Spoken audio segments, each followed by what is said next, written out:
Welcome and thank you for your interest in the Glassboro Camden line. I'm Patty Gibson. I'm part of the GCL Project team, and tonight I will be acting as the meeting facilitator.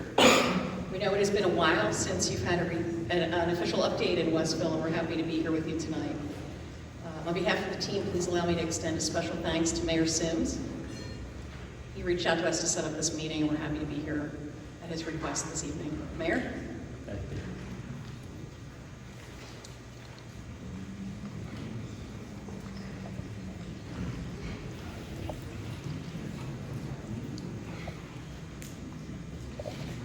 Thank you, Patty.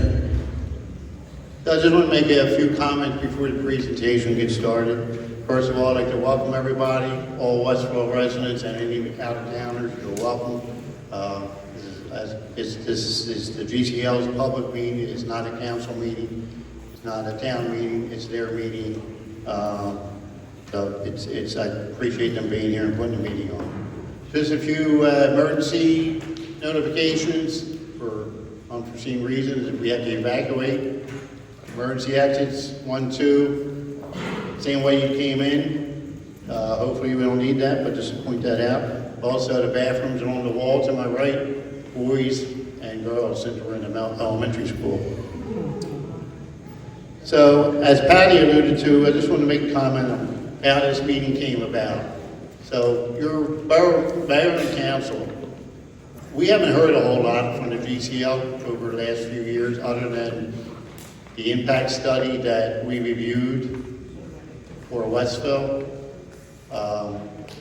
So as time went on and COVID went through, and people ask us questions all the time about the GCL, we can't answer them. It's not our project. All we can tell you is some of the information that's in the impact study, and they're very preliminary remarks in there and data, whatever it is. So, like Patty said, I requested this meeting in Westville for Westville residents as a public meeting. And over 3 months, this has finally got here. I'm glad it's here. All I ask for, when the question and answer period comes up, to be respectful of the presenters, your questions. If there's any outbursts or any disorderly conduct, you will be removed from the meeting. Appreciate everybody being here, but please be respectful. I want to thank the DRPA team that's here tonight, along with their consultants that put this presentation together and here to inform you of the current plan that the GCL. At this point, I'd just like to return the meeting back over to Pat. Thank you, and thank you again. Mayor told me that the firehouse here in Westville has a very compelling hoagie sale 2 weeks out of the month. So I'll be back, Mayor. Mayor mentioned a couple of the rules for tonight. There will be an opportunity after the presentation. We're going to do the presentation first and then Q&A. We'll have this microphone will be in the center aisle, so we'll ask folks to come up and ask for questions at the center aisle. We will ask residents to go first and then non-residents. And limit on your comments or questions will be 2 minutes. We don't have a hot poker, but just be respectful of the time frame that we have this evening and be mindful that if you go on, we're gonna have to cut you off at some point. So 2 minutes, serious. And then we'll follow up on the Q&A with some one-on-one time around the room at the back with the boards. The team will be stationed back there. So if you have any specific questions that affect you, like, is this gonna be on my street or is this gonna be at my business? That's the time to do that.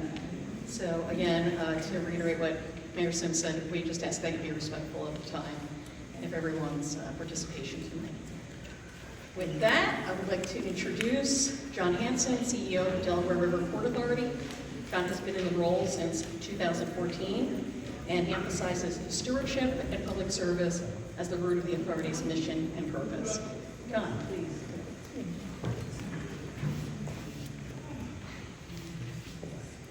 Thanks, Patty.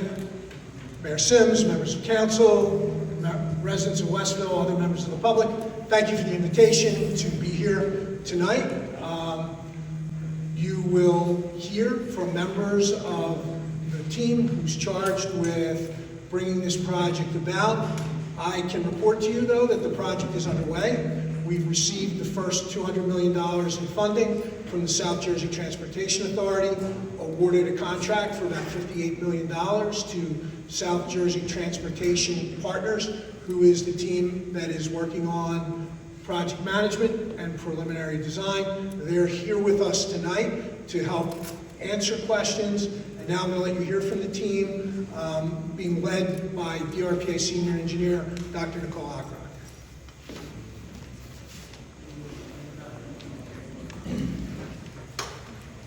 Good evening. Good evening, everyone.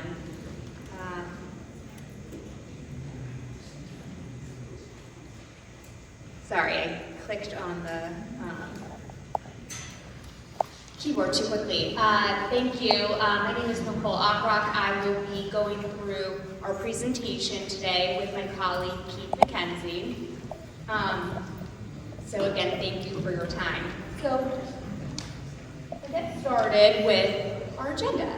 Our agenda for today includes the project overview, what is the GCL, we'll talk about connecting communities, our route selection, advancements with the project. Keith will go into a lot of the system information, the train type, the train service, the stations, noise and quiet zones, as well as safety. And then we'll talk about GCL benefits and next steps. And then, as you heard from both Patty and Mayor Sims, we'll end with Q&A. So what is the GCL? The Glassboro-Camden line is a proposed 18-mile passenger rail line between Glassboro and Camden in South Jersey. The GCL will restore passenger service along an existing rail line and connect 11 communities, making station stops in Glassboro, Pittman, Mantua, Deptford, Woodbury Heights, Woodbury, Westville, Gloucester City, and Camden. So the purpose of the GCL is to connect people to opportunity, to connect people to jobs, to medical treatment, to teachers, to schools, and to other educational experiences, to connect people to friends and to family, and to connect people to fun experiences, such as museums and entertainment and other cultural events in the greater Philadelphia-Camden region. The GCL will also help support the growth of the local economy by providing businesses and organizations with new or easier access to thousands of workers, customers, clients, and patrons. The GCL will become a vital link for South Jersey. It will provide an alternative to the personal vehicle in current bus routes and will reduce highway congestion along routes 42, 55, and 676. The GCL improves links between people and activity centers throughout the corridor, including various employment opportunities and connections over to Center City, Philadelphia. The GCL also maximizes an underutilized Conrail corridor, which used to be a passenger rail route. And there is space to restore this existing corridor, which will minimize the project impact.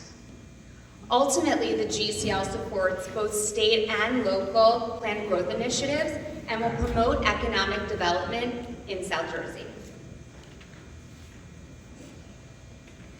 All right, so the GCL service offers commuters expanded public transit in South Jersey. It will allow folks to transfer to New Jersey Transit River Line, New Jersey Transit bus lines, and to PATCO, which will allow passengers public transit access over to Center City, Philadelphia, which opens up a ton of opportunity to SEPTA to Market Frankfurt Line, Broad Street, Regional Rails, Amtrak, and the Philadelphia Airport. All right, so how was this route selected? There was an alternatives analysis study completed in 2009 that looked at 5 different GCL routes. The GCL alternatives were presented to public hearings and communities along the corridor. The overwhelming recommendation and preference was for the at-grade light rail system along the Conrail corridor. And the route presented today has the lowest capital cost, lowest operating cost, attracts the most new riders, all while utilizing an existing rail infrastructure. In addition, the GCL route will maximize linkages between communities, universities, medical centers, and other activities while encouraging economic and transit-oriented development consistent with New Jersey's Smart Growth Initiative. All right, so this slide represents the overall time frame of the GCL project. It has been going on for quite some time. A feasibility study was conducted in the early 2000s, followed by an alternatives analysis study, which I just mentioned, that was completed in 2009. The environmental impact statement report was finalized in February of 2021 that is publicly available on our website. Next steps for the project include the preliminary engineering design, followed by construction. And as John Hansen just mentioned, we did execute a contract with our consultant for preliminary engineering design in October of 2022, and that is expected to take 2.5 to 3 years. All right, so I will hand it over to Keith to go through the system information. Thank you, Nicole. My name is Keith McKenzie. I am the manager for the Program Management Office and oversight of the preliminary engineering. The GCL project vehicle type that's being considered is called a multiple unit. Each car is self-propelled, and several cars can be connected and operated by a single driver. For the EIS, the vehicle that was considered was a diesel multiple unit, or also known as a DMU. As we advance our preliminary engineering, we're looking at newer and cleaner technologies. Things like the hydrogen fuel cell driven vehicles, or a battery operated vehicle, or possibly vehicles that run on a combination of biofuels, which are plant-based and diesel. But regardless of how the how the vehicle is powered, it will need to operate in a mixed corridor with Conrail. Each car will have the capacity to carry up to 300 passengers and will be completely ADA compliant. So each car, on average, will travel 35 miles an hour through the corridor, but will have the capacity to go up to 65 miles an hour at top speed. What we're seeing here on the bottom left is a hydrogen vehicle, and on the right-hand side is a battery electric operated multiple unit. The vehicle on the left has been actually in revenue service since 2018 in Germany and holds promise for use on the GCL line. Train service, we're going to run a 15-minute service from 5 a.m. to 9 p.m. And then from 9 p.m. to midnight, we'll be running every 30 minutes. There's some timetables to give you an idea how long it would take you to get to either end of the line.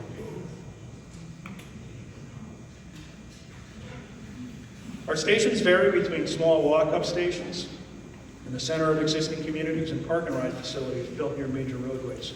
There's 14 stations in total, roughly every 1 to 2 miles. All of the stations will be ADA accessible. And there's two types. We have center platform stations and side platform stations. These stations are designed to accommodate the future ridership growth, so we don't have to go back and put extensions onto the stations into the future. This is a rendering of a center platform station. It also happens to be what's envisioned for the Crown Point Road station. This is a similar view where you're seeing some of the amenities that are on the platform, variable message signs. There's also closed caption cameras. There'll be ticket vending machines as well. And again, these are all ADA accessible. So, noise and quiet zone. So the FRA has a rule that all trains have to blow their horn when they go across the grade crossing. They do allow exemptions for that, and that's the quiet zones. In order to qualify for a quiet zone, you have to prove that the grade crossing will be as safe or safer than it is without the enhanced safety equipment and having the train blow through the grade crossing blowing its horn. We are working with the New Jersey Department of Transportation and the Federal Railroad Administration to confirm the quiet zone designation process and the related logistics. Thank you. The project team is going to complete all of the quiet zone applications on behalf of the communities or counties. The project team is also paying the cost for all of the engineering, installation, and maintenance of those quiet zones. During the preliminary engineering phase, we'll be conducting noise and vibration studies. Any areas that might be impacted can be mitigated through various methods, including if it's vibration or ground vibration, we can use something called ballast mats to absorb that. We're not expecting a lot of that because we're using continuous welded rail. So you don't get the gap if you have a bolted rail, which is familiar with a clickety-clack that you hear on normal trains. Also, use of berms, landscaping, and other techniques. Also, these newer technology vehicles should be significantly quieter than the DMUs.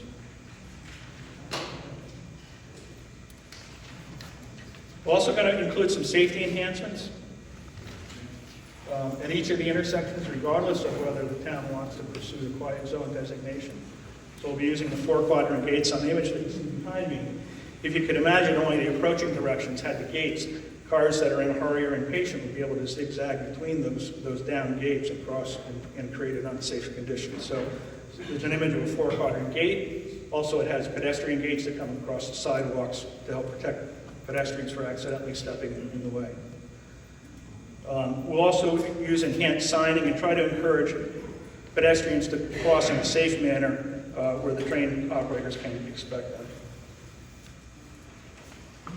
Also, in regards to vehicular traffic, each of the intersections near the grade crossings or near station entrances will be analyzed to maintain the level of service or improve that level of service, as well as provide the safety enhancements such as queuing lanes and pedestrian walk signals. We are updating all our information for the vehicle counts. We're actually going to start that next month. So you may see, and you'll be notified, Mayor Sims, but you'll see some traffic equipment out along some of the roads to take those traffic counts. As we get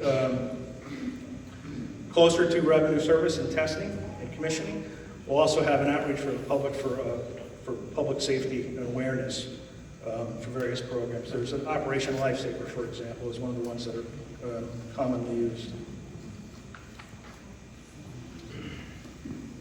Specifically for the borough of Westville, we're looking at enhanced pedestrian facilities along Broadway, intersections analysis and signal adjustments at Olive Street to help mitigate traffic queues.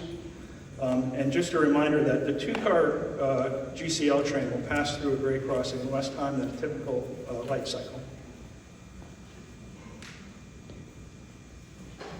Additionally, in environmental mitigation, we'll do some further testing for environmental conditions as part of the preliminary engineering phase. There are 3 known sites in Westville that are in the vicinity of the corridor. And any mitigation or cleanup that needs to take place will follow the rules set out by the New Jersey DEP, and will be oversight by a licensed remediation professional to ensure the compliance with the construction and site restorations. And Nicole, I think that's back to you.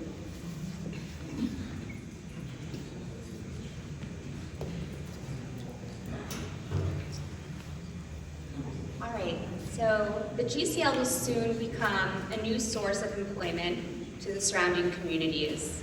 Future employment opportunities include train operators, dispatchers, mechanics, maintenance, public safety, and custodial staff.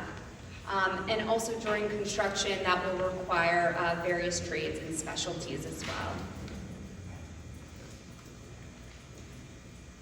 So public transportation offers great economic benefits.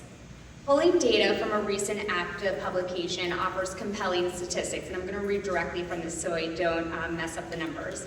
Every $1 invested in public transportation generates $4 in economic returns. Every $1 billion invested in public transportation supports more than 50,000 jobs. Every $1 billion invested in federal highway and transit investment support 13,000 jobs for 1 year. Every $10 million in public transportation public transportation capital investments yields $30 million in increased business sales. And another question that we get regularly asked about are home value sales. And based on the facts provided by ACTA and the National Association of Realtors, found that home values in areas near public transit performed 42% better than other areas. Public transportation also offers improved environmental benefits. The GCL train will accommodate 300 passengers who may otherwise be occupying a single passenger vehicle. Public transportation saves the U.S. 4.2 billion gallons of gasoline each year. Homes close to public transportation are less likely to own a vehicle. And communities that invest in public transit reduce the U.S.'s carbon emissions by approximately 37 million metric tons each year. And as I said earlier, the GCL will maximize existing transportation assets, so we'll be minimizing impacts to the environment with this selected route. The GCL will also provide societal benefits to the region. The GCL offers transit options and improved mobility to those without access to a vehicle and promotes a healthy lifestyle with the walk-up station design. Trains are safer than cars with much lower passenger fatality rates than car travel. And to reiterate the GCL goals, the GCL will connect people by improving links between people and activity centers throughout the corridor. Transit options also afford riders improved commuter productivity. So as mentioned earlier, the GCL will shift the reliance of cars to public transportation, which will reduce traffic in the area. And this slide represents our capacity test. So 300 passengers, a bus would have about 70 people, a car, let's say, have about 3 people in each. And if we were to visualize this, you can see how one GCL is equivalent to cars and buses in this image right here. All right, so next steps for the project. The DRPA is partnered with New Jersey Transit and South Jersey Transportation Authority on this project moving forward. Our project team will continue to do public outreach to discuss the scope of the project, clarify any questions about the purpose and the current design status. We are also in the beginning stages of the preliminary engineering design phase, which I mentioned earlier. We kicked off in October of 2022 and is expected to take 2.5 to 3 years. In addition, we have engaged a program management office, which will be under contract throughout design as well as construction. And as John mentioned earlier, SJTA has secured an initial $200 million for this project, which includes the preliminary engineering design, the program management office, right-of-way agreements and acquisitions, Conrail improvements, geotechnical surveys, and utility relocations. Our current plan is that the construction will be facilitated via a design, build, maintain, operate contract for an estimated cost around $1.8 billion and a duration of approximately 3 years. All right, so this is a link to our website. We are currently revamping our website. But it is up to date as of right now. We also have a QR code to go straight to the website. It's also over here if you just want to bring your phone over to it. On our website, there is also an area if you want to post a question. We do monitor it. We do respond back through any website inquiries. So if you have to leave early or you don't feel comfortable speaking out loud, you can certainly do that. I will also mention that we are revamping our website, and our presentation slides will be available on our website in the upcoming weeks. So it will be published for everyone here today. With that, I will hand it back over to Patty. Thank you.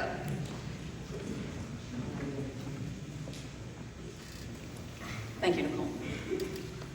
Before we begin the Q&A section, I just want to, again, thank Mayor Sims and his team here in Westville for helping with the coordination of tonight. We've got several ladies from the borough here at registration, and then many of the police force here as well this evening. And then Cassidy, who's the IT director for the school, so he's been very instrumental in helping us get set up this evening as well.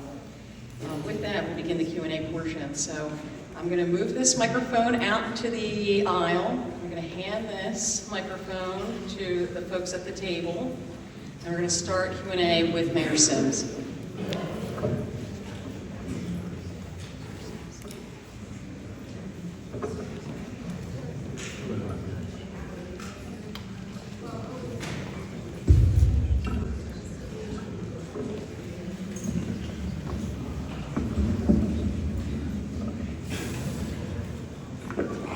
Thank you, Patty. Excuse me if I ask some redundant questions that you may have mentioned, but I just wanted clarity on it, and so, because I know that a lot of this stuff is concerns and questions that we've been asked again, and I just want to reiterate, and maybe you could reiterate that same. These are questions that came up before the presentation. So, since the release of the environmental impact study in 2021, has anything changed as it relates to Westville specifically? And more specifically, the location of the station and parking lot at Crown Point being proposed for Broadway? No, the locations are the same, the alignment's the same. We are advancing the design, the preliminary engineering, but the basic layouts and everything else remain the same. Same parking capacity, same, I believe it was center station? Yes. Has the number of properties mentioned in the, mentioned to be taken by the GCL project, has that been reduced? The number of projects been mentioned in the impact study using eminent domain? Has that remained the same, or has that changed? We're in the process of defining that. We're hoping to reduce that number, but we're having advanced the preliminary engineering to give you a definitive answer on that. So as you mentioned in the presentation, the impact study is forever preliminary. There's many changes that could be made. There is, but we're expecting fewer properties rather than more.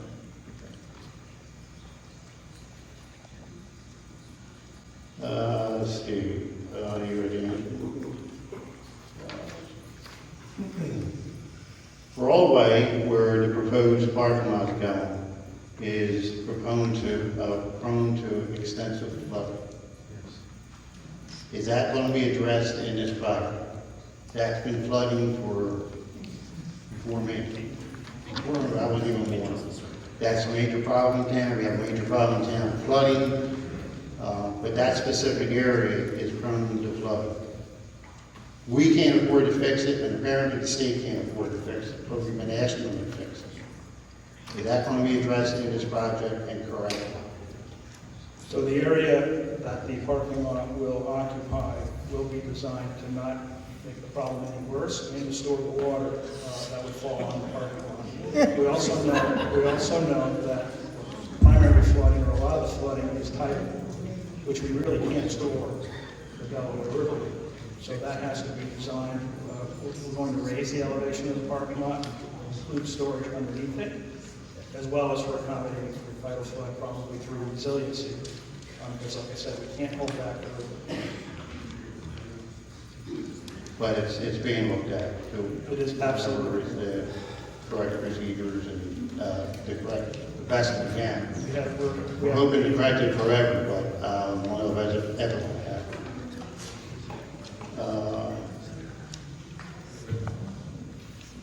There are 3 railroad traffic crossings within Westville, as you know. And you already mentioned the quiet zone, and we realize you have to qualify, as we said in the presentation. Will Westville qualify for the quiet zone? You already said if we do, is being the project's cost. Thank you. We can't afford that either. Do we qualify to be a quiet zone? We want them to be quiet zones. We want to qualify. That's a main concern of the residents. So we want a quiet zone, but I don't know what it takes to be qualified. That's my question. And are we qualified? So we think that you will be qualified. We have to add additional safety enhancement features for that, like the 4-quadrant gates. There's other things that could be done. We don't think that will be necessary. We're working with the New Jersey DOT and the FRA to make sure that we will be qualified, and we are incurring all those costs for the project on behalf of Westville. Please push for it for quiet zones. So you mentioned the upgrade to each crossing. Some of them are really not in good shape today.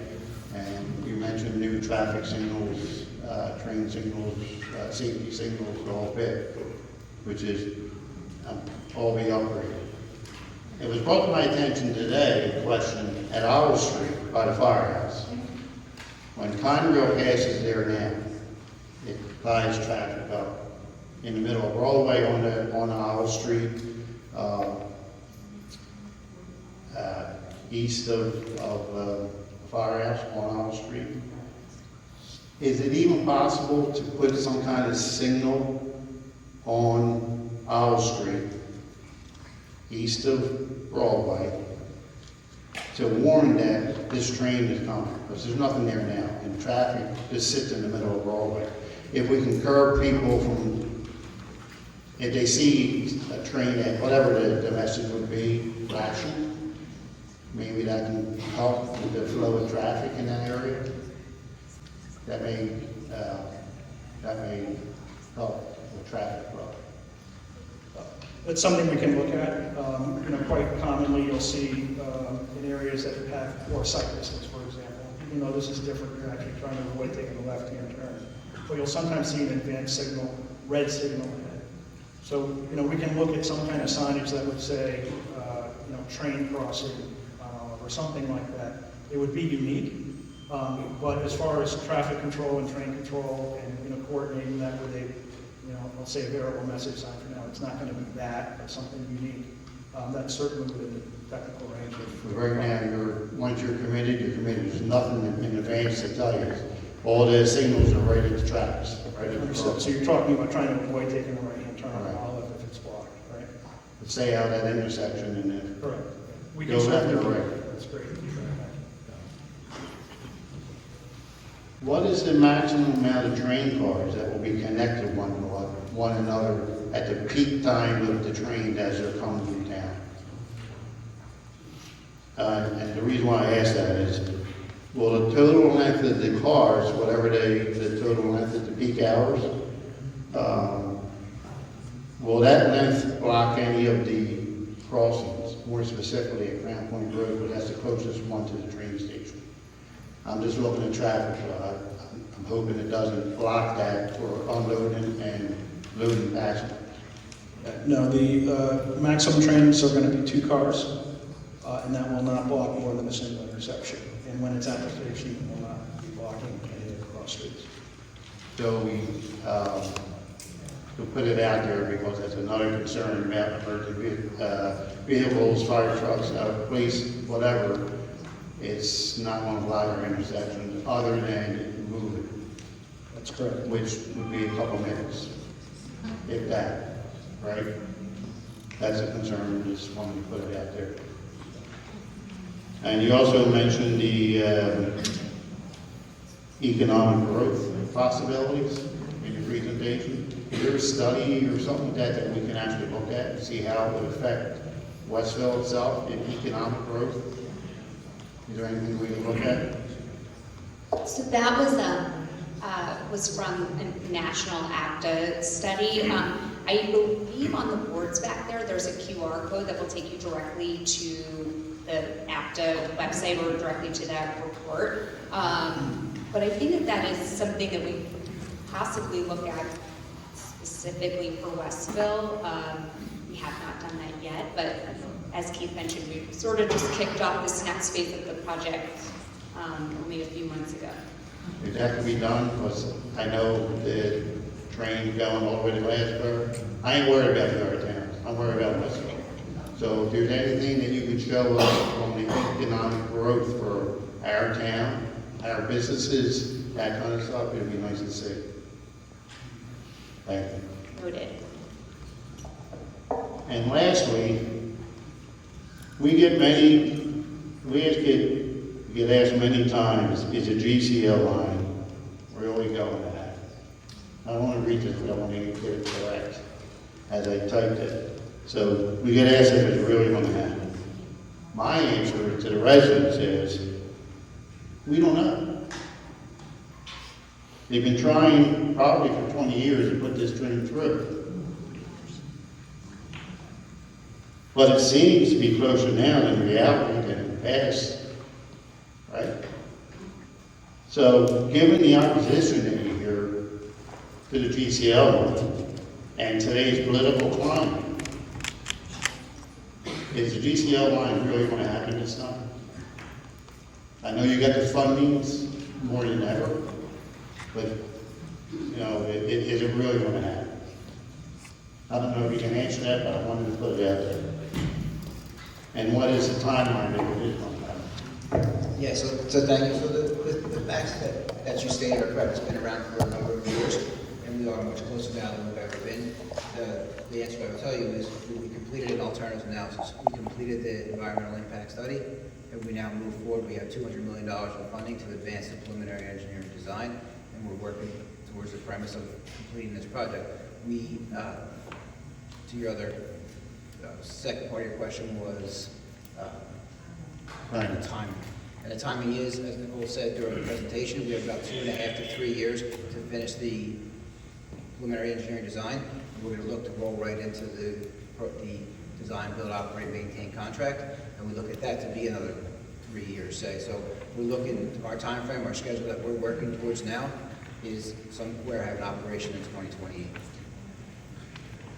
So as the project moves forward from tonight, and when there's significant changes to the project for Westville specifically, is there a way that we could be notified instead of being not informed, so to speak?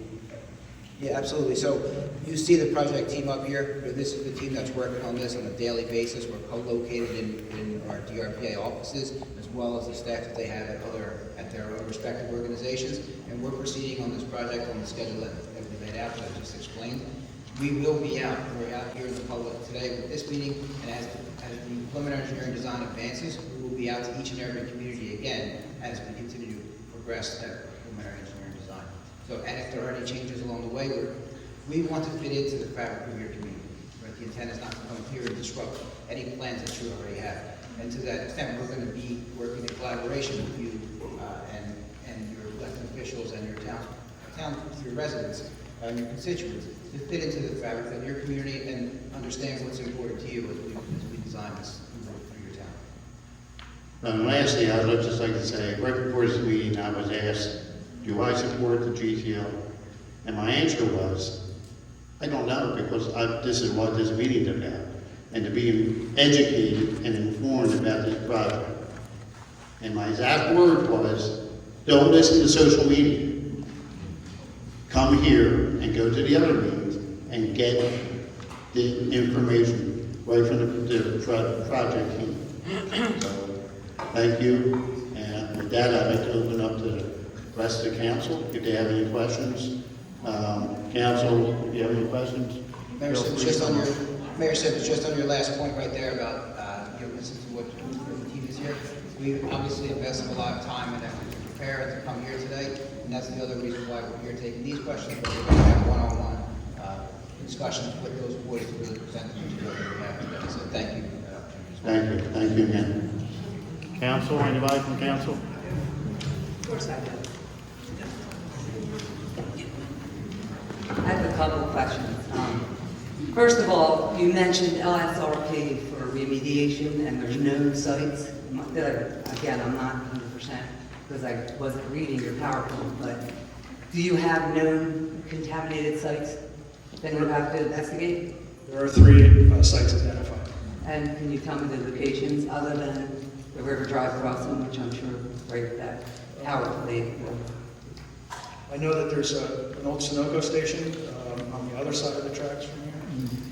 There was a paving company. I don't think that they're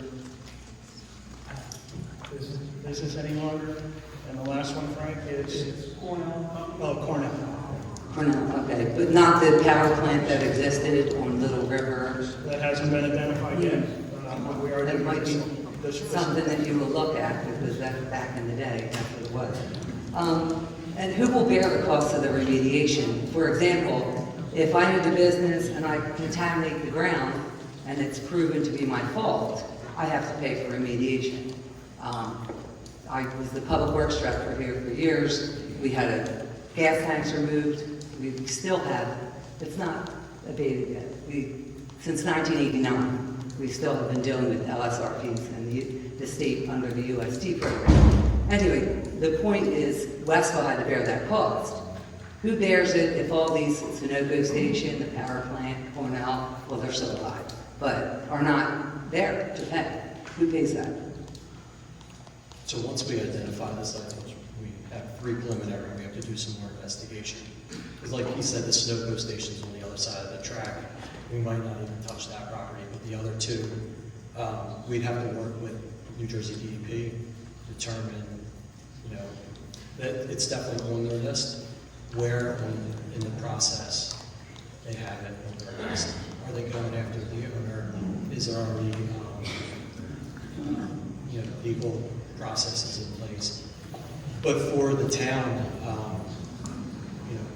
so far there's nothing that says Westville has any contamination. Right, no, and I'm not suggesting that Westville has contamination. I'm just saying that known contamination, just dealing with my own position as I worked here for years, and still ongoing, over $1 million to treat 350 gallons of gasoline that apparently leaked. I'm just saying, I know the municipal ball, the government ball, the DEP ball are the slowest balls in the world. Everything's slow. So if you're saying 5 years, I'm saying 10, because of things, unforeseen things that do occur. And knowing and having been involved in the extreme cost with engineering and site remediation, that's a concern. I'm a resident, so it's a concern. Just 2 more quick ones. The speed, I read where it's 30 to 65 miles an hour. Now, when it comes across is there a known speed when it crosses the crossings at River, at Olive? Do you know what speed that is? So the speeds that were presented in the presentation, 35 miles an hour was the average speed. Correct. From Camden to Glassboro. The train has a capacity of about 65 miles an hour, but it's likely not going to be able to accelerate to that speed because the stations are too close together. Right. So it's likely going to be 40, 45 miles an hour. I don't yet have a train schedule or the technical data that could actually answer that precisely. I'll tell you, I think it's probably going to be 40 to 45 miles an hour. That's quite close. Okay, and my last question is more of a statement. As a licensed water operator, former operator in this town, all 3 railroad crossings have water mains under them. We did encase Olive Street, East Olive Street, or West Olive Street actually, Crown Point Road, but River Drive is not encased. It's a concrete main, which a lot of our mains in this town are. And that would need to be encased. It's very deep, 12 to 15 feet if I'm not mistaken. So who would bear the cost of that? Because running trains, and we already have a lot of trains running through here, and adding however many more in a given day, over 365 days a year, may cause an issue. If that main blows, it'll shut that track right down. So that's something just for your forethought, your engineering to maybe think about, reach out to the local superintendent here. So, all right, thank you. Okay, thank you. I just wanted to add one other thing. And Mayor Sims, I know you spoke about it before, about staying informed. You're going to start hearing from us regularly because we need to work with your town, with your departments, things like the water main and other utilities, traffic. All those things will be brought to the communities as we work on solutions. We're going to work on those collaboratively issues, we wouldn't be doing it on our own. Thank you. Okay, at this time, we're going to ask all of the other council members or the residents of Westville to come forward with their questions. Resident? Yeah, I got a question. I live in West Stepford. I'm going to hear these trains all the time. And they're saying, oh, no, you got the traffic, the train traffic comes through 3, 4 o'clock in the morning. Okay? I'm sorry, I hear them damn things. I'm sorry. I hear them coming across. I can tell you where that train is by 2. Okay? The other question, couple of other questions is, I hear these numbers, billions and billions of dollars. What are you going to charge the people to get on the train? And what are you going to charge the people to park the vehicles? And by the way, the parking vehicles at who's the Delaware River? I used to live in Hollandville, and let me tell you something. The parking there is terrible. They're parking out in the neighborhood and stuff like that. So where are you going to put a parking lot that's going to take these people off? And the other thing is, you throwing these numbers out, 300 per car. Just look at the ones going up to North Jersey, to Trenton. You don't see 300 people in those cars. You see 5 or 6. And I'm not going up there and looked at them. I said, I can't believe how they're going to do this. So come on. Realistically, how many people do you suspect will get on those vehicles?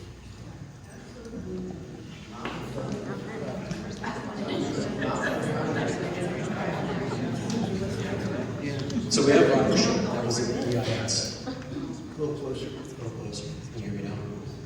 Okay, what's that? You're good. For Westville, it was predicted during the peak hour, about 825 passengers would board. That was during the peak hour in the morning, during the peak hour. There were 16,000 people a day that would ride the train. Excuse me. Yeah, come on. Thank you. There were 16,000 people that would board the train per day that would use the system. And these numbers will be updated as the study advances. Cost. What's it cost me to get on that train? The cost is similar to what they charge on the river line. So, similar to what's on the river line. So it's On the high speed line? No. And what about the parking? The parking, we don't propose any fee for the parking lot at this time. Okay. So I'm telling you, if you look at Collinswood, Hatfield, any of those towns with the parking, you can't get a parking spot. You park out in the neighborhoods, and that aggravates the neighborhoods. So I'm familiar with Collinswood, they have permitted parking around the train station. So that would be enforced by the local township.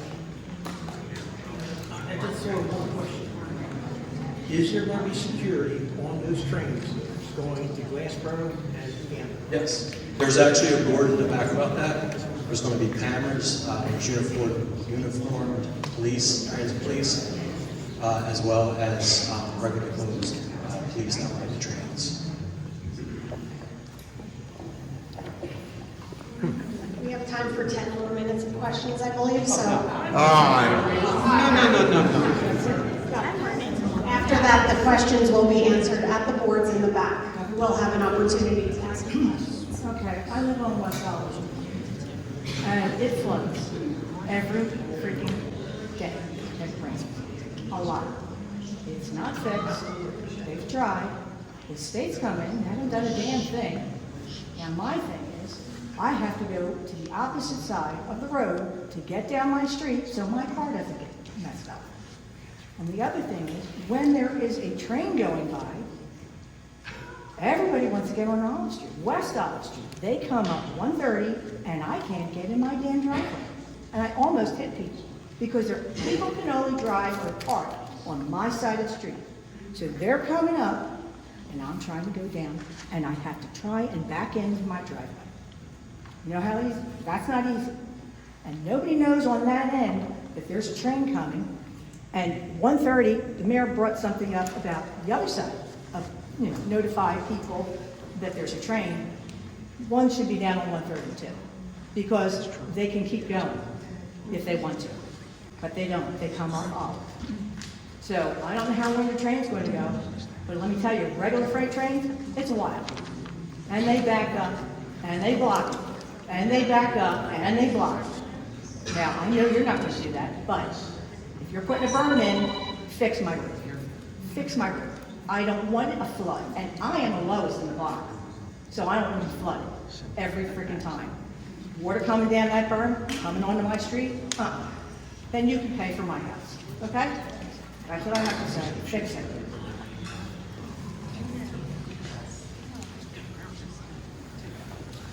Hi, my name is Frank Fisher. I have served in the military for about 32 years now.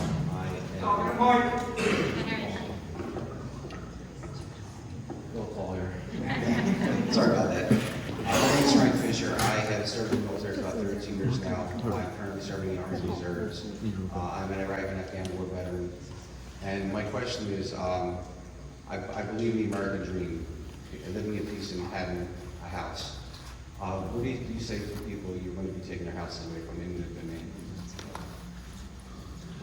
So the New Jersey regulations on that is they have to be given fair market value of that property. My thing is I serve this country to allow people to have that American dream to keep their house. And there's no way you can, you're just going to take people's houses. And there's regulations in the state of New Jersey. That makes it okay.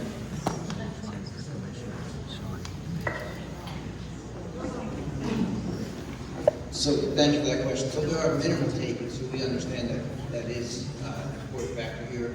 What we laid out in that EIS was the maximum impacts that we may see throughout the course of the project. And part of this preliminary engineering design is to minimize those impacts, mitigate or minimize those. So those are the maximum efforts that you'll see. We are working with this preliminary engineering design to minimize any impacts to people's property. A lot of the properties that you'll see in there that are smaller takings or minor takings of progress. There may be some along the way that we need to make the line go. Keep in mind, we're predominantly running along existing right of way. Well, don't you think one is too much? I mean, that's somebody's house. Somebody lives there. I mean, if that was your house or your family.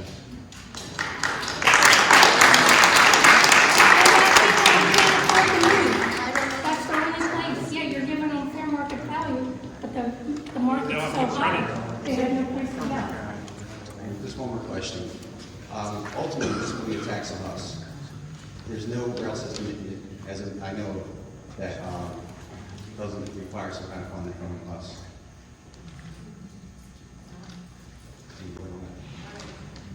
we're looking at a number of options. So that is correct. Airlines typically subsidize during for their operation. So we're looking at every opportunity we can at this point to get federal funding, grant funding for the actual construction of the project. We looked at What funding is coming from the taxpayer? ultimately, we expect that there will be some state funding associated with the operation of the line. That's true. It's coming out of just day by day. The more taxes.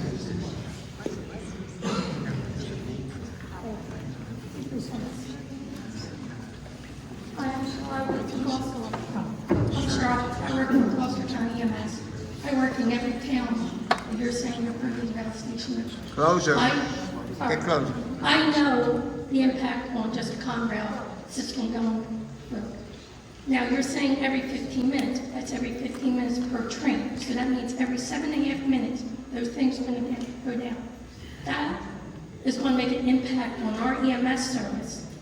We're already overburdened with people coming on buses with drug overdoses and everything, and for layman's term, wackadoodles who come into our areas, and then our EMS system has to deal with it, and our hospital systems have to deal with it.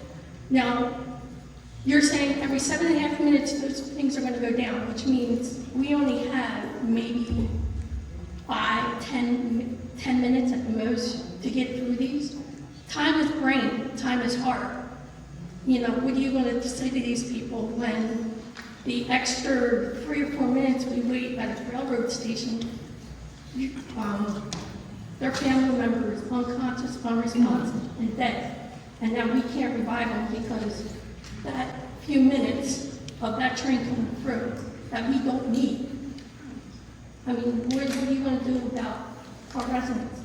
I mean, our EMS system is already overburdened to the fact that we have people on both sides of the track. We cannot afford to put more ambulances on in different areas to oblige. I mean, you got Westville, who has 2 stations near it, but Pittman, there's only 1. Glassboro, yeah, we have 2 trucks. But you're dividing the town. You're dividing the fact of whether someone's going to live or die. And if you look, the speed line has a lot more bridges so people can go underneath. We only have 3. The 2 in Woodbury and the 1 in Nashville. All the other towns are going to suffer because we only have a few minutes to get over the railroad tracks before they go down again. And then where they have lights at, then we got to wait possibly longer, but we got to get through the traffic. Because most of these towns, our streets are small, people park on both sides or park on one side. Try getting an ambulance down. Or a fire truck. Or police. What? So, We'll start, I'll start and then I'll hand it off here. So, that's a very good point, and we're not meant that there are communications between emergency response services and the dispatch of the trains. So if there was an emergency response, the train can stop before it, and there are communications between those, so the gates would. how do they know which route we're taking? Because we may be coming from Westville. They may be coming from Woodbury. They may be coming from National Park. They may be coming from Deptford. Which railroads are we going to go over? It all depends on where we're at. So all of the operational parts. I think we should extend the section of it. But I'm telling you, there are models, there are communication between emergency response and the GCL dispatchers, that they will be able to. So we're going to say every time. I think we're still going to stand up here and ask questions. We got a truck coming from Woodbury, coming here. No, you're not. Says it's gotta go over 5. Are you gonna start the train for 5 minutes? Yeah, I understand. we want to hear it, because we want the public. I understand. I mean, do you know the impact of whether you're putting lives in danger? Sorry. And I'm going to go along with her. I'm Jenna Hoff. I live on Olive Street, who's impacted by the Conrail every day. To the mic. The firehouse is a block away, but they can't come to my house because Conrail's Watch that. blocking Olive Street, 45, and Route 130 because the freight train's going back and forth. So adding these 850 trains is even reducing response. My home was made in 1889. So when it catches fire, it's going to go up like a match. And if no one can come to me or my grandkids, then we lose our home and maybe even our lives. But in addition to that, the other question I had is you're taking homes. Our town average is maybe $85,000 per household, if you're lucky. So with that, if you're taking homes, who's picking up the property taxes? Our property taxes are extremely high. I mean, they go up a couple $100 every year. And I can speak for some of these other women. There's a lot of widows here. I'm being one. I get no benefit because of my age. You know, you got other people, I'm sorry, but her husband just recently died, and she's losing all these benefits because he was a veteran. And she's retired. How is she going to pick up the slack for these homes that you're taking? Has that been a consideration? Like, where is this money going to come from? How are you going to support our town if you're taking tax monies away and then charging us more to support the line? I would say during this preliminary engineering design, we're looking at the engineering part of it, right, and the design. These are all very good issues that as we continue with this project, we will be investigating, looking into, and coming back to your community as we talked about. Keep in mind that while there may be some reduction in taxes if we're rating because you'll have maybe a home that's not there, but there is some economic benefits as we talked about today, town revitalizations and things like that also helps set from that.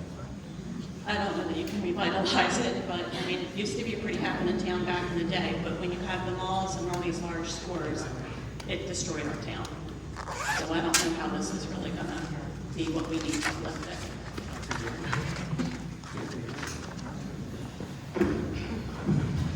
So I have a couple questions. So what stops children from buying their own ticket at the kiosk and run out the camp? Will there be actual people checking for tickets like the train down to Atlantic City?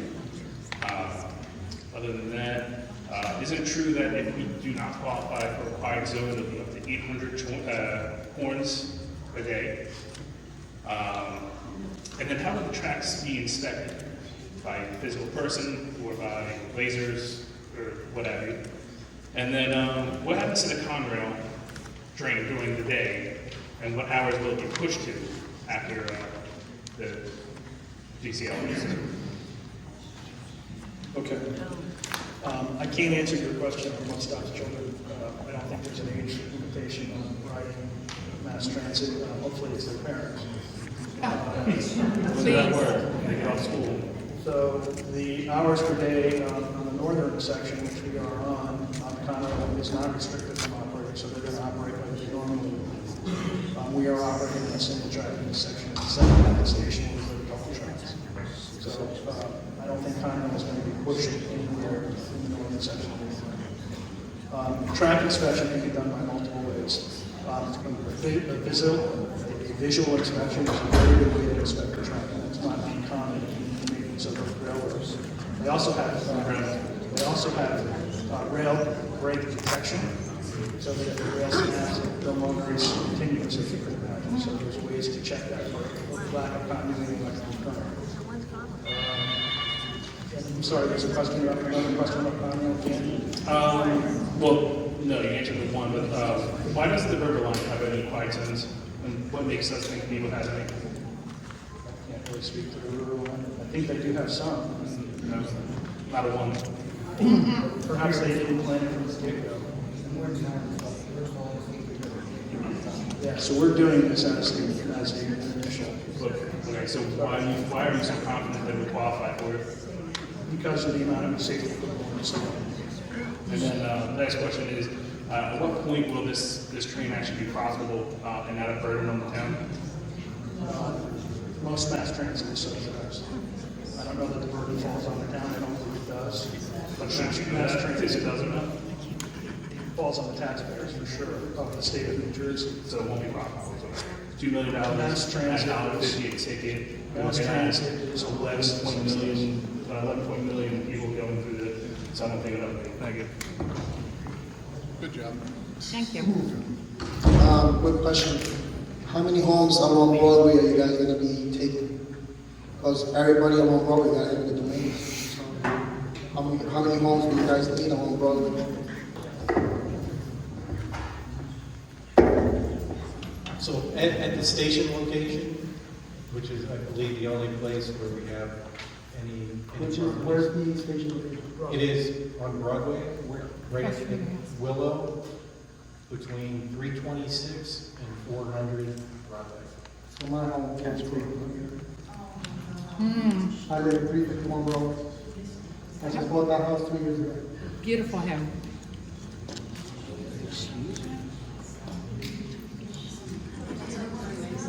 Don't quiet up now. Come on, answer. So different when someone's in front of you, guys get their house taken up from the council. So I think more specifically, the EIS had identified properties.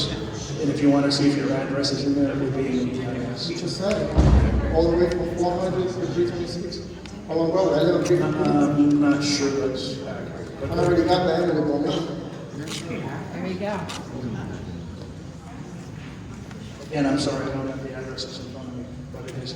You just said it, 400, 326. I live at 351. No, it's not a range, it's two Property at 326. Property at 368. So all along the, There's three addresses that we just identified. Casper's, Wentz House, and the ones next to the buildings over here, so then along that side, by the line, by the train line, but not on this side. That's correct. Francisco. I live in Woodbury Heights. So you talk about the quiet zone, and you say that the towns, you guys are all going to take care of the applications and everything for the towns, correct? That's correct. Who pays for the insurance for each town on the tracks? Who pays for that? I remember making Towns will pay for insurance. The towns will pay for insurance. And how much is it approximately? We're not anticipating any increase at all. These grade crossings are going to be safer. This is like $300,000 on insurance on each town for the insurance, okay? And if they can't afford it, where does it come from? The state of New Jersey, taxpayers. Right? I live in Woodbury Heights. I live directly across the street from where you're going to put a train stop. There's one place in Woodbury Heights that has Dots Ice Cream. Why do we need a train stop with 30 parking spots or more on West Jersey Avenue? Are we going to lose our Veterans Park? Are we going to be divided with our police department, our fire department, our EMS, our elementary school children that are 500 feet away? You don't care about that? I don't ask the public. You say there's 800 people in Westville that will use this train. Can anybody from Westville in this room will use this train? Can you raise your hand? Anyone? Raise your hand.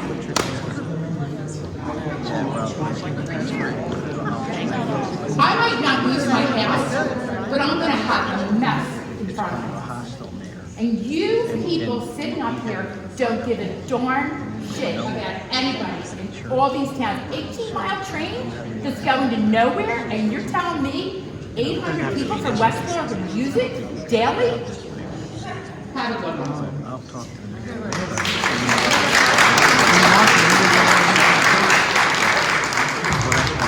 That's important to follow up.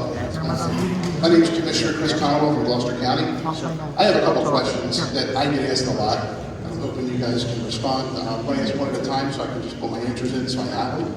The first one, would you guys be willing to do one of these at the county building for several hours and take questions from our constituents? Because we got people from Pittman to Westville that have questions that they need to have answered. And I know many people have been waiting for something like this and get told you have 15 minutes to ask some questions. So could we set something up and do it as a group and maybe a couple hours and just say, you know what, everybody bring your questions and do that? Yes. I'll take that one. So we can, and this is the first meeting, this is our first one out of the gate. We know there are a lot of concerns, and now we know that a lot of people have things to say. And so this is the first meeting. We're coming to your town too. And we know that there isn't a lot of time tonight, and we apologize for that. But in order to keep things coming, I ask you that we end the Q&A, and you can throw tomatoes at me. No. And we're going to move it to the back. We're going to move the Q&A. 8:30, it was a half hour Q&A. This is the venue. Okay, sorry. Please, continue. All right, so the first question, do we know the official cost of the project for sure? Do we have a final total of what this is going to cost? We have a cost estimate, we don't have bids. So you don't have a final cost, okay? For this year. Do you know who's eligible for the quiet zones along the rail line? Do we have an official answer for that? No. Do we know exactly how many houses will be affected by eminent domain? We're still reviewing that. So that's a no. Do we know how many people are for or against this train? Do you have any idea of the people who want it or the people who don't want it? We think it's pretty even, 50-50. So it's okay. Do you know for sure the economic impacts that go through where these towns are? Like the actual examples in our towns, in Westville, in Pittman, in Glassboro, in Woodbury Heights, do we have those answers?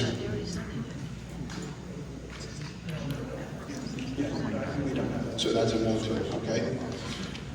So can the GCL project guarantee that all homes down the tracks will not depreciate in value once this train comes through? No, okay. So I'm just trying to figure this out. Do we know who's going to pay for all the expenses once the train does come? And the added burden to the taxpayers, for sure? It will be subsidized. So that's a yes, we know the taxpayers. Well, at least we got a yes.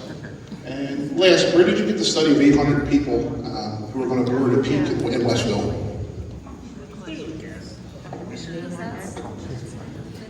For the EIS, there's a ridership model that we use that's federally approved, and we'll use it again to update our numbers during the PE.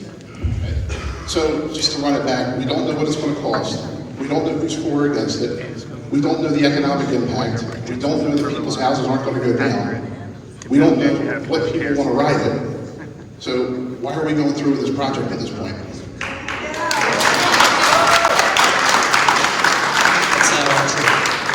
Well, I mean, you just answered no with the exception of one yes to the fact that the taxpayers are going to fund it. So I'm just asking. We do know who's going to run it. The ridership model takes the area, there's the DRPA, takes all the bus routes and all the PACO and the... Right, that's the one you said yes to. So we do know. So we do know who's Yeah, so we know don't. that 16,000 So we can guarantee that 800 people are going to be riding at peak hours? It's a model, so it's an estimate. Right, so again, we don't know So for it's sure. plus or minus. Right, so we don't know for sure. So that's my point. We have no answers yet, but we're moving forward with our project. The majority of the people don't want. Now, last question I have. Has any person sitting up here, and this is a serious question, have any of you walked along the rail lines and talked to the residents? Yeah, I've been out there. Because I can tell you without question, I blew through 2 pairs of sneakers in 21, talking to the residents of the GCL and people who live along, and they are affected by this. And without question, it was 9.9 out of 10 people do not want this in their backyard, they do not want this in their neighborhood. So I'm asking you guys, what can we do to figure this out for the people? Because we don't think it's 50-50. We have polls that show it's more like 90-10. You have towns that are completely run by one party who are putting resolutions against this. Everybody, universally, doesn't matter what side of the aisle you're on, doesn't want this. So at some point, we got to get an answer. So before we move forward, can we get some answers to those questions first? I think the answers can be provided, the guarantees is what you're asking, and there's no guarantee that 847 people will be on. So I'll just leave it at this. In other words, I have to look at my constituents and tell them the answers to these questions are no, we don't know what this is going to happen and how this is going to affect your lives, but it's coming anyway. It's not going to work for me, and I don't think it's going to work for these people. Thank you.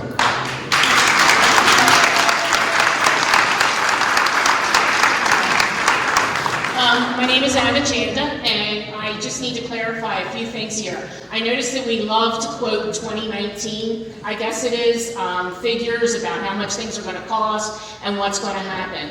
You're also quoting surveys through NAR. I love that one that keeps popping up, that the values of properties near these train stations are going to increase. That is not true, okay?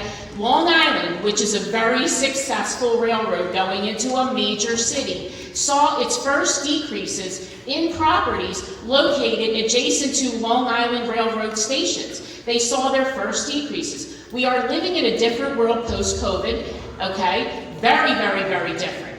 I am going to tell you right now that we had a county engineer that just retired from Gloucester County who lived near the tracks. And when this started happening, hurried up and put his home on the market because he told someone that, guess what, I can't get this money, I need to hurry up and sell. Wasn't ready to retire, went into a rental, okay, because he sold that property and wanted to get away because he knew it wouldn't happen. When you talk to these poor people here about fair market value, let me tell you what happens with fair market value when you get an eminent domain letter. Do I need to tell you that? Do I need to tell you your market value doesn't go up? It doesn't, it goes down. And when you talk about fair market value, you are talking about an entirely different time. We have now come off of years of record low interest rates, okay? Property values right now are at a high post-COVID because things aren't being built.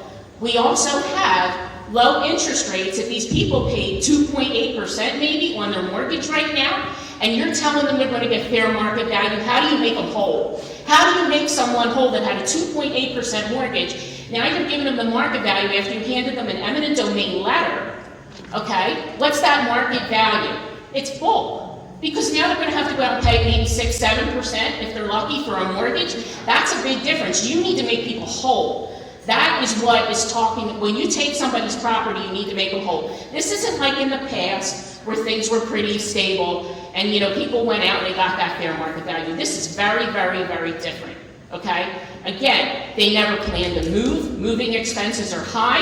You gotta move them. Where are they gonna go? There's no houses. I can tell you that right now. I can tell you what our inventories look like in our towns, okay? Very few houses on the market. And they're in bidding wars. Where are these people going to go? Are they going to be like everybody else, living on trains? Is that what the train is for, so they can live on a train now? I don't know. Live on a train? You guys keep quoting things, and you keep looking at things, and you keep saying you met with these towns. Oh, we had overwhelming support. You know how you had overwhelming support? Because we had a senator, and we had a freeholder, whatever he was, freeholder, that went and gave people county jobs and other little goodies to say, oh yeah, we'll take the train, our town's won it. I can tell you for a fact in a town that the people were never consulted. It was pushed through nice and quiet because they knew nobody would want it. But you guys want the train. Let's go back to history. We got that William Baines that started this up in Cumberland County, okay? This is where it all started. He wanted a train, he was a senator years ago. Wanted a train. Guess what happened? He realized it was going past his house, and it got moved to the river line. It wasn't supposed to be at the river line. He knew that central Burlington County was growing. He knew that they were growing in population, and he thought that a train would be a good idea. They have grown, and they haven't gotten a train. What's grown the most in Burlington County? Guess what? Evesham, where are we talking about? Morristown, Mount Laurel, all those wonderful areas that don't have a train. Okay? Try BRT. Draw a line.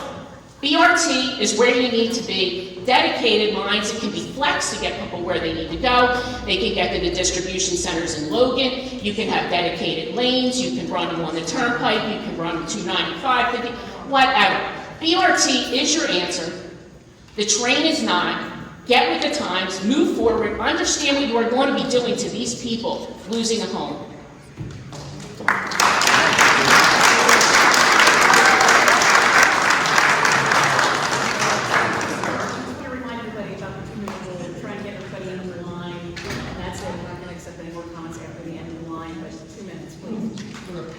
Hi, Eric Anderson. So I was just curious as to that 16,000 person per day, was it, that are supposed to ride this train. What happens when that number decreases to like 5,000, 10,000?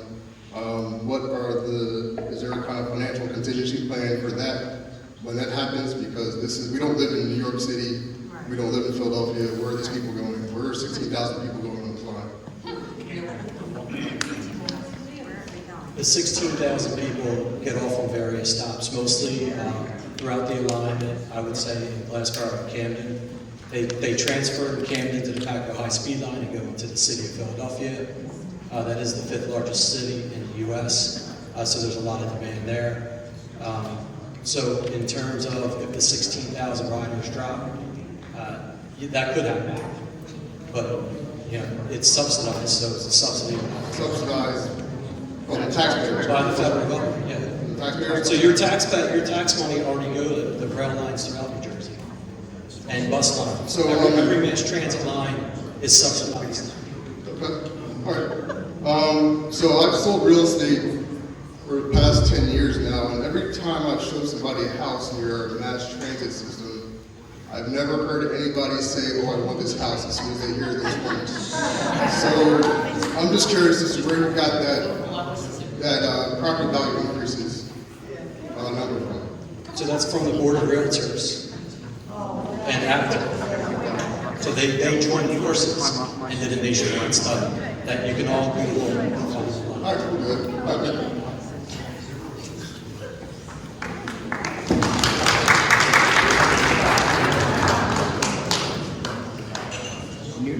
say for me, please?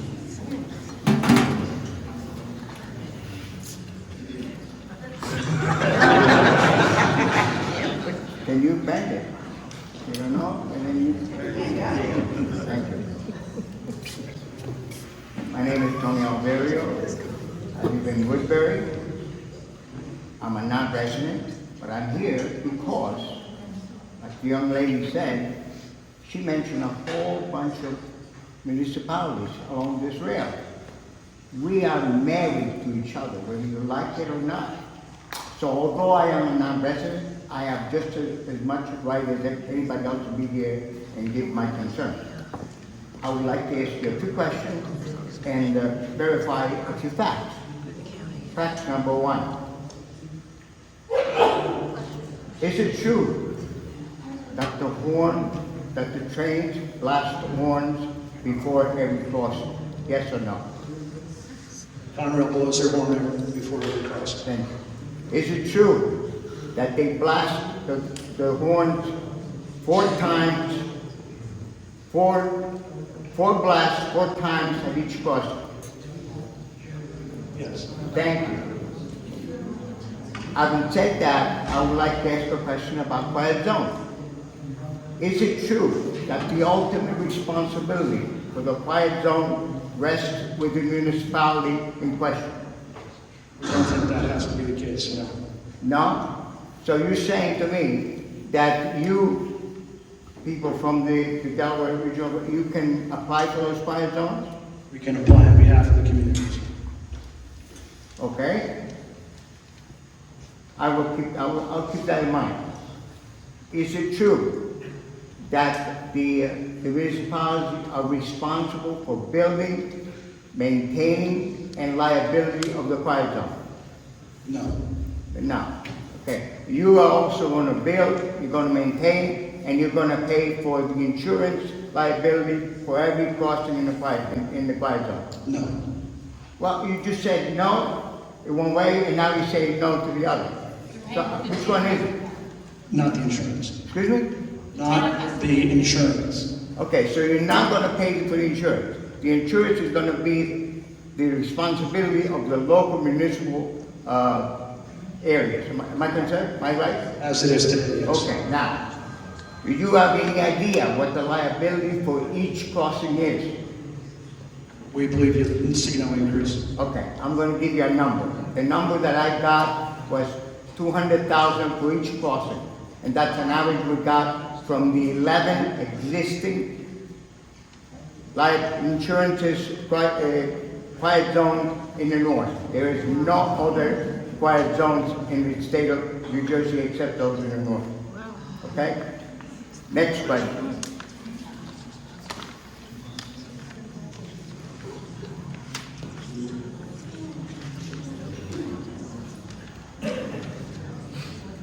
Has the loss of business during construction costs to be paid to the Conrail been included in the total project cost? I'm not sure I understand the question. Okay, let me repeat another way.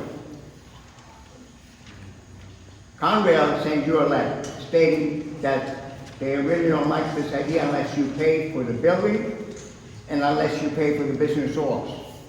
Did you, when you made your estimate, did you include the loss of the business that you're going to have to pay to them? There are understandings there is no business loss for Conrail. What are you saying? There is no business loss for Conrail? That's correct. But they sent you a letter stating they want to get paid for the business loss. I have the letter. I believe Conrail wants to make sure that they do not lose business. Oh, well, that's not true. Okay, the way you're doing this town hall here to tell us what you're doing, we're going to have a town hall to tell exactly what is really happening. Okay. Next.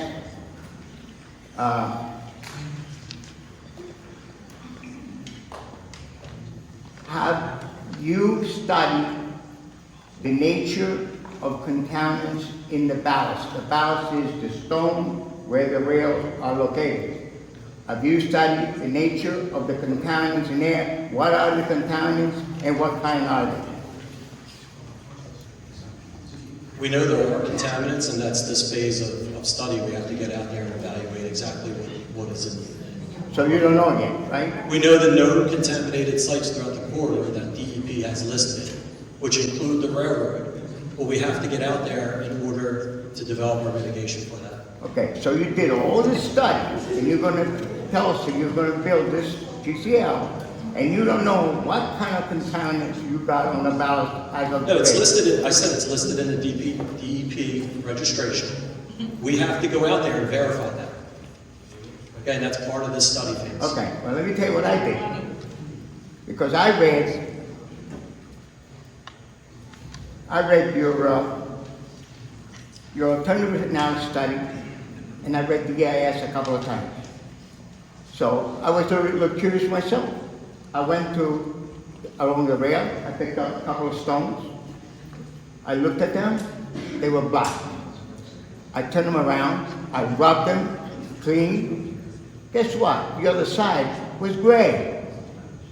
The black was all the contaminants that I've gathered for 150 years along the rail. Okay? And that's only the stuff that was embedded in the stone. Most of the contaminants are in the soil. Now you're gonna dig up that soil, you're gonna dig up the ballast, okay? You're gonna take it, God knows where, and how are you gonna guarantee us that the same thing is not gonna happen that happened at the river line, where the ballast went to one section, they didn't want it, and you had to pay to get it back to the same place. You remember that, or you're not aware of that? No, I'm not aware of that. Very good. I'm glad you said it. I'm not aware of the river line. Let's just be clear of what I'm not aware of, that river line scenario. With Okay. the soil going from one place to the other. Let me make you aware then, at the river line, the ballast of the river line, when they took it off, they took it from one place. That place didn't want it was transferred to another place. That place didn't want it, but brought it back to the first place.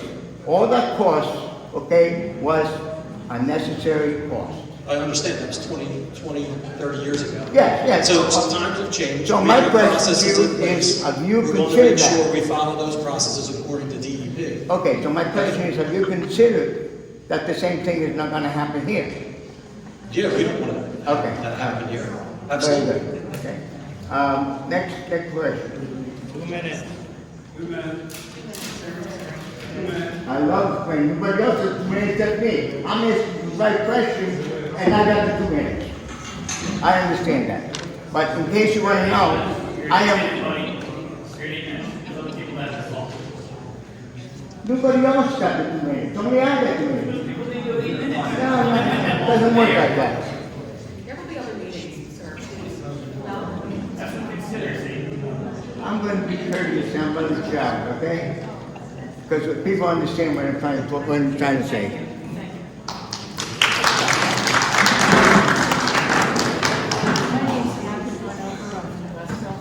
I was just wondering how much property you're gonna have to take along the train line all through the townships, like people's backyards, and are you gonna fence in next to those rail lines so that kids that are playing in those yards can't get there?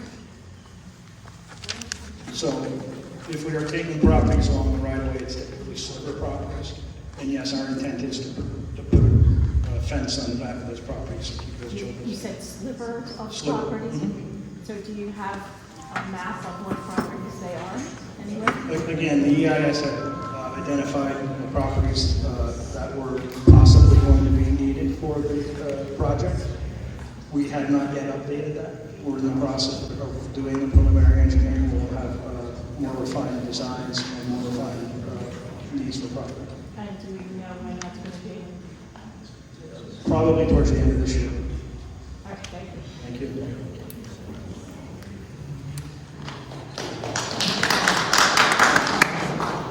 My name is Charles Hughes. I'm from Woodbury, New Jersey. Can't hear it, Charles. My name is Charles Hughes. I'm from Woodbury, New Jersey. I'm a numbers guy, and I want to share 2 numbers with you. One is 3 of the towns along the alignment, 3 of the 7 that are in Gloucester County, have put out resolutions opposing the GCL in 2022. The last one, Winona put out the resolution after they had a ballot question where the result was 73% of the people in Winona opposed the light rail. And they had the highest voter turnout, 69% in Winona history. And other municipalities are considering petitions for ballot questions. Another number that I heard, which is very interesting, now was it 825 people boarding an hour or at a time? At peak hour. At peak, yeah. Well, just to put that in some context, there's only 2,000 registered voters in all of Westville. So what you're saying is that half the people in Westville are going to get on the train at the peak hour? It's a parking lot. Some of that's commuters. It's not just Westville residents. No, but it seems like a really high number. And I've gone through both the environmental volume and the traffic volume, and the raw population numbers for 2015 and 2040 are way inflated and are wrong. And I'll just say that. Thank you very much.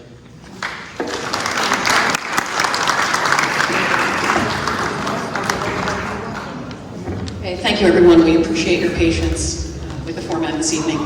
At this point, the team is going to go back to the boards to answer one-on-one questions with you. We encourage you to participate in that part of the meeting.